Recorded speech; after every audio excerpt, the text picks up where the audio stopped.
everyone, welcome to this masterclass on consumer market research in small island developing states.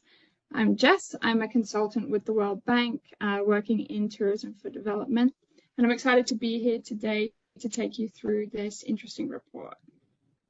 Over the next 20 minutes or so, I'm going to introduce you to a recent piece of consumer market research undertaken by the World Bank as part of the Tourism Problue project in the region. We'll take a look at the market segment highlighted in the research, their travel preferences and destination perceptions, and their attitudes towards sustainability. At the end of the presentation, I'll go through some recommendations from the report about how this information can be practically implemented by you in the region of West Africa. As we know, consumer market research is the process of gathering and analyzing data on consumer preferences, behaviors, and trends to understand their needs and desires. This is crucial to the tourism industry as it provides valuable insights into what tourists, and particularly what different market segments, are really looking for when they travel, how they undertake travel research, and their expectations for a destination. This type of research can be used by you in a number of ways. The first is product development. Research on consumer preferences can help you to decide the types of tourism products and experiences that align with what your customers want. Secondly, this research can assist in developing your marketing strategies, including advertising, promotions, and digital campaigns to effectively reach the audiences that you are targeting. Consumer market research can also help you to make business decisions on things like pricing, distribution channels, and investment opportunities. Finally, at a destination level, research like this can assist in developing strategic plans and prioritizing infrastructure development. So these are a few uses of this type of research. This is not just a study of consumer preferences that will end up on a bookshelf, but it's relevant information that can assist your business or destination in practical ways. Okay, now that we know how to use the research, I'll briefly go through the research methodology and objectives. The research I'm presenting today is the second phase of consumer market research under the World Bank's Tourism Problue project. The first report, which is available online, researched consumers from Germany, Sweden, and the UK. That research was focused on 3 destinations: Cabo Verde, Sao Tome and Principe, and the Gambia. This second phase of research that I'm presenting today focused on consumers from France and Portugal, 2 additional key markets for the region, and included an additional destination focus of Guinea-Bissau. During the first stage, our consultants undertook extensive desk research to review existing literature on consumer trends and to understand nature-based tourism in West Africa. The qualitative research, which consisted of focus groups in France and Portugal, was the second stage, with an aim of understanding travel behaviors, past travel experience, and also the level of understanding of key definitions in these markets. The questionnaire for stage 3 was delivered between August and September last year to just over 3,000 participants, divided evenly between French and Portuguese respondents. It was focused on participants who had traveled internationally in the past 5 years and had previously traveled for the purpose of one of our focus activity segments. That was relax and rejuvenation, nature-based tourism, adventure, water sports, and ecotourism. The objectives here and of the report overall were to verify and quantify the trends we had already started to see, and most importantly, to identify and size the market segments from these markets. So we'll go into the results of this market segmentation in more detail right now. When analyzing the survey, a cluster type segmentation of the survey population was used. This meant grouping survey participants based on how they responded to questions about general aspects, motivations, and travel behaviors. The analysis resulted in the identification of 5 key segments across the markets. And you can see these 5 segments on the screen right now. Eco-engaged are the largest segment by size, and they have the largest share in the Portuguese market, as Portuguese travelers seem to be relatively more aware of sustainability in their travels. Sensibly Everything and Spontaneous Adventurers come next and are fairly equal in size. These segments both skew to the French market. Pampered Escapists make up 14% of the total and have a relatively even share between France and Portugal. Relaxed Travelers, a relatively smaller cohort, have a higher share in France. Over the next few slides, I'll give a quick introduction to each of these segments, including their psychographics, demographics, and booking behaviors. These are really just snapshots of each segment, and more details are provided in the report. All right, firstly, we have the eco-engaged group. These travelers tend to be middle-aged to older, with 66% over 45 years old. They're also majority women. They're concerned about global warming and carbon emissions when they travel, and they want to see destinations that promote sustainability actions. They want to be involved in and support local communities, and they seek out authentic experiences like staying in eco-lodges or homestays. They prefer activities that allow them to immerse in local culture and nature, and they have a keen sense of adventure. When booking, they find destination inspiration, mostly by speaking to friends and family. Their average spend per trip is a little lower than the total sample at almost €2,700 per person per trip. Sensibly Everything travelers are predominantly older, with 31% being over the age of 60. This group are passionate about traveling, they're very eco-aware, and they spend a lot of time researching prior to their trips. They're not spontaneous and will usually plan ahead, and they book most of the aspects of the trip themselves. In terms of activities, they look for destinations with a range of activities, but they particularly enjoy cultural, nature-based, and water sports. They spend about average on their trips. Spontaneous Adventurers are the youngest cohort, with just over half being under 40 years and are largely male. This group see life as an adventure. They're very spontaneous and try to squeeze in as much as they can on their trips. They have a desire for a range of activities, but they like to get out to remote and untouched destinations. They don't mind taking difficult roads to get there, and they're not worried about safety. They act sustainably and are happy to spend more for great experiences. They spend almost €500 more than the total sample average per person per trip.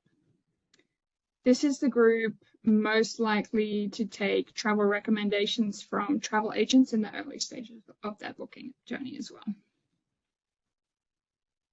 Pampered Escapists are predominantly older, with 76% over 45 years old, and 34% being over 60. They are also most likely women. This group are open-minded, however, they're also cautious and focused on health and safety. They seek a certain level of comfort when they travel for them and for their families. They travel to relax, so they're interested in all-inclusive packages, in mid-scale and upscale accommodations, and they're more likely than other groups to decide and plan their trip closer to their departure date.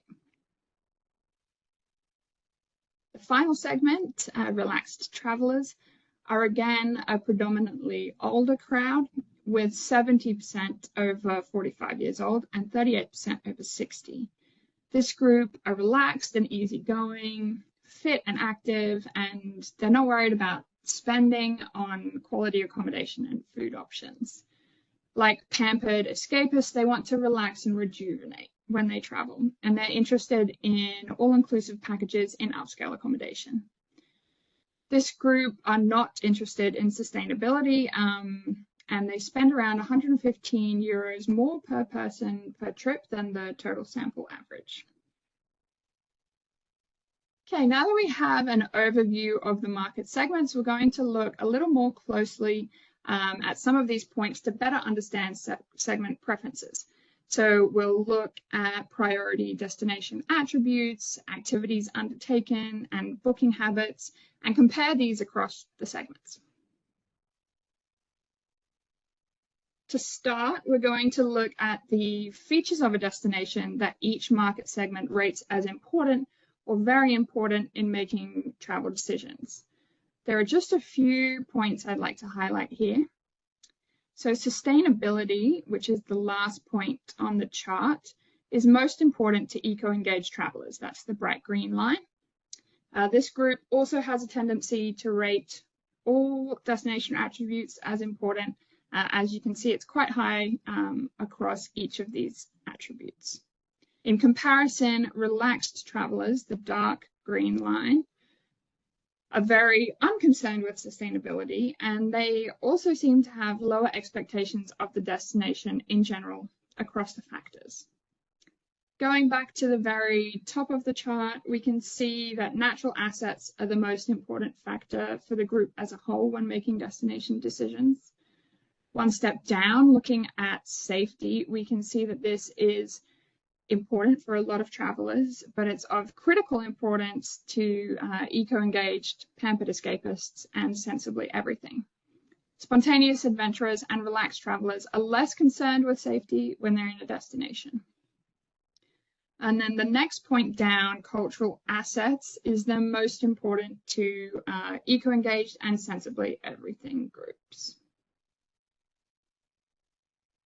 All right, looking at the activities that travelers participate in when they're on holiday. The activities are on the left of the screen with the total sample shown in the chart in the middle. The columns to the right show the percentages of respondents from each segment that traveled for this purpose in the last 5 years. In the left column, we can see that eco-engaged travelers lead in ecotourism. And are one of the most likely segments to participate in adventure activities, along with spontaneous adventurers in light blue, there at 39%. Sensibly everything in the center do a mix of activities from nature-based tourism to water sports, but they particularly like to relax on their holidays. Pampered escapists and relaxed travelers mostly relax or enjoy natural scenery, and relaxed travelers are also the most likely to take long stay or extended trips. The next few slides we'll be looking at travel research and booking behaviors of our market segments. This chart shows us when travelers start to research for an upcoming trip. On the right of the chart, we have the departure date, and then working backwards from there, we can see that most travelers start researching around 3 to 6 months before departure. Sensibly everything also carry into the 2-month prior period. You can see that not many people at all are researching over 18 months before their trip. And then looking at the very right of the chart, as I noted in the segment overviews, pampered escapists and relaxed travelers are the groups most likely to start researching in that last month before they leave. We're now looking at the inspiration stage of the booking process. This is when travelers first start to consider traveling to a destination. Speaking to friends and family is clearly the most common inspiration across all market segments. And then spontaneous adventurers and pampered escapists will also use travel agents and tour operators for recommendations. And pampered escapists also turn to guidebooks and travel guides for inspiration.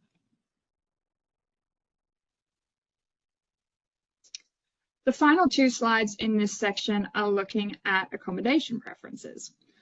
Hotels are the most popular form of accommodation across the group, but particularly for relaxed travelers. Eco-engaged and spontaneous adventurers are the most likely segments to stay at bed and breakfasts accommodation and at eco-lodges. This is likely due to their desire to experience the local culture and contribute to local communities as they travel.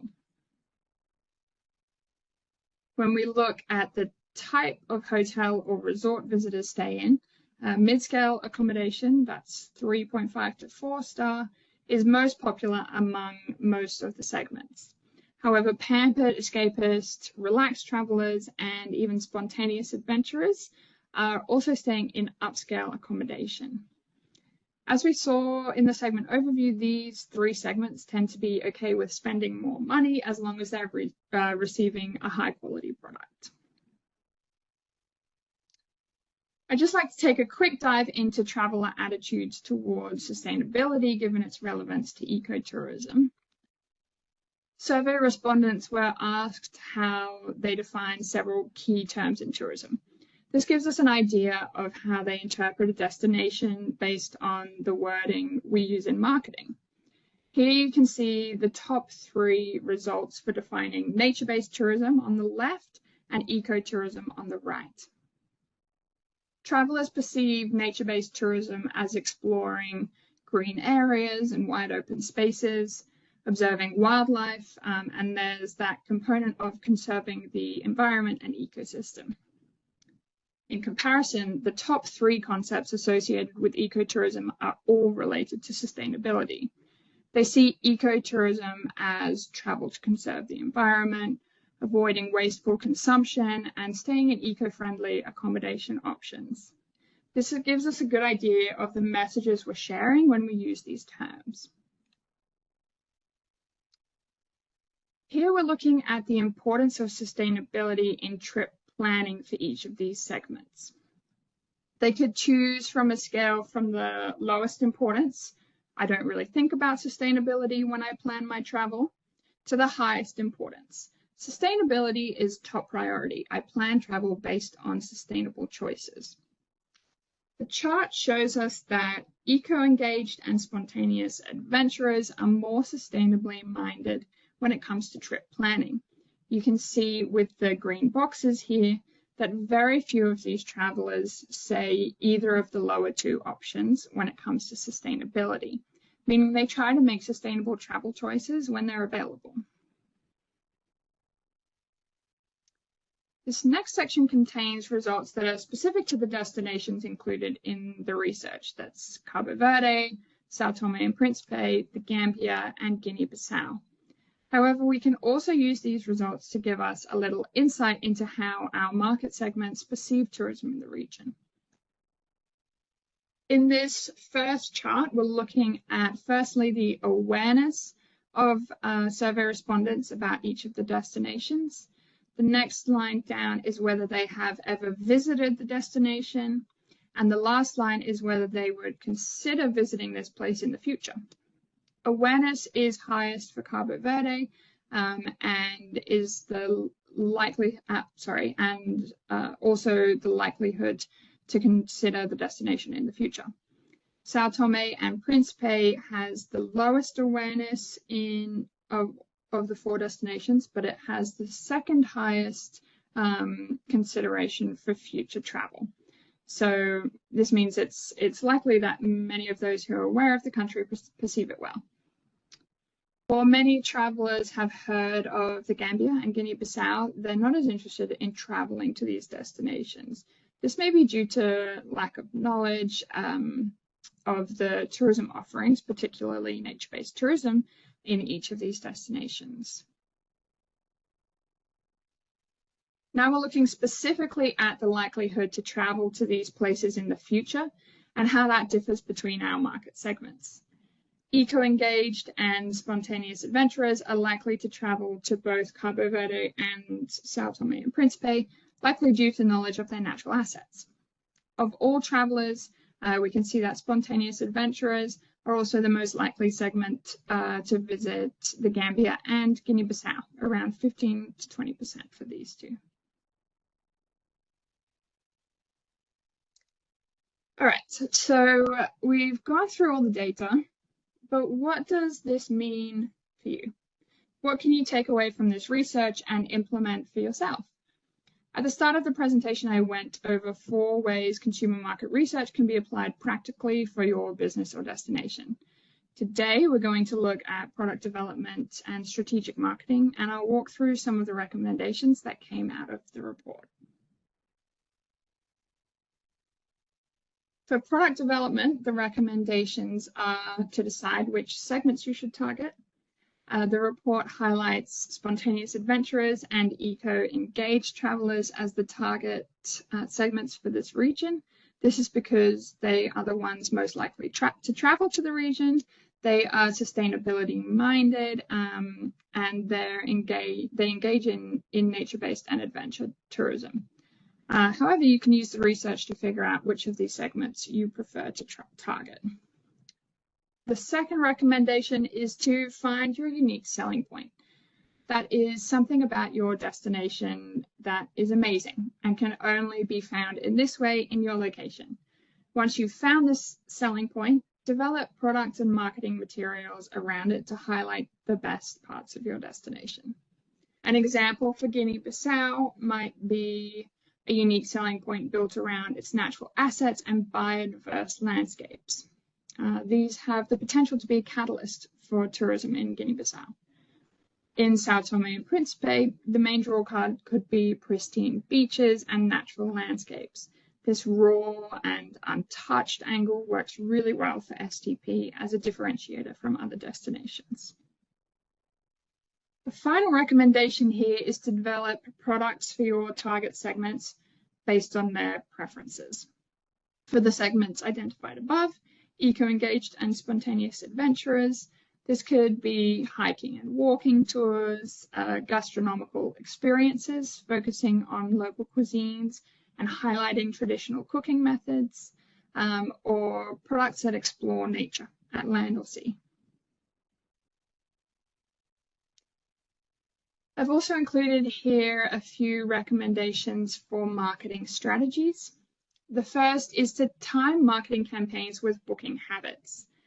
As we saw above, market segments start to plan their trips around 6 months before their departure. Marketing campaigns should start around 6 months prior to the peak season for each of these markets to gain better influence over traveler decisions when they're deciding on a destination.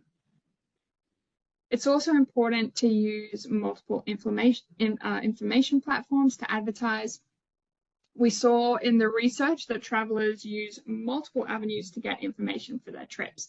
This includes official destination websites, traveler review websites like TripAdvisor, travel blogs and forums, social media, and more. Getting the word out across multiple platforms ensures you reach a wider audience.